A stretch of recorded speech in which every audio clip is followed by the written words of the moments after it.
बीते महीने liberal party का नेता चुने जाने के बाद पूर्व बैंकर मार्क कार्नी ने कनाडा के नए प्रधानमंत्री के रूप में शपथ ली, लेकिन इसके तुरंत बाद उन्हें चुनावों के लिए तैयारी शुरू करनी पड़ी।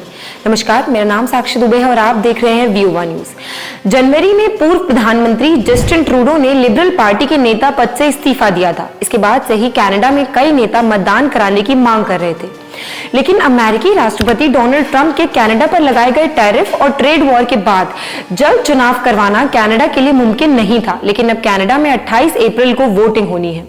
कानूनन कनाडा में 2 संघीय चुनावों के बीच 5 साल का अधिकतम अंतर होना चाहिए। आधिकारिक तौर पर कनाडा में 20 अक्टूबर 2025 को चुनाव होने थे, लेकिन हालात कुछ ऐसे बने जिसकी वजह से यहां जल्दी चुनाव करवाए जा रहे हैं। कनाडा में जल्द चुनाव तब होते हैं जब या तो गवर्नर जनरल प्रधानमंत्री की सलाह मानकर संसद को भंग कर दे, या फिर संसद में सरकार के बहुमत नहीं साबित करने के बाद गवर्नर जनरल प्रधानमंत्री का इस्तीफा स्वीकार कर ले। मार्क कार्नी ने पहले विकल्प को चुना है। कनाडा में कैसे चुनते हैं प्रधानमंत्री? कनाडा के संघीय चुनाव में वोटर सीधे पीएम के लिए वोट नहीं डालते हैं, वो संसद के सदस्यों के लिए वोट करते हैं। इसका मतलब है कि कार्नी को चुनाव लड़ना होगा।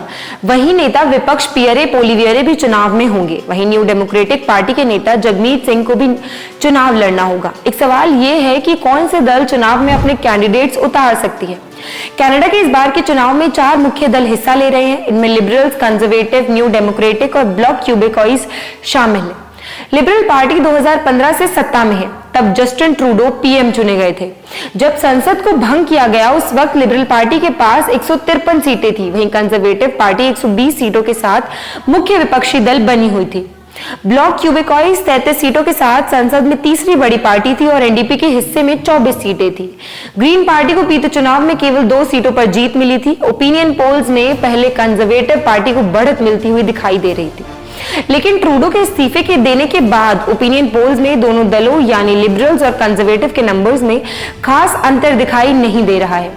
अमेरिकी राष्ट्रपति ट्रंप के फैसलों के बाद कनाडा के चुनाव में उम्मीदवारों के बीच टक्कर बेहद कड़ी नजर आ रही है।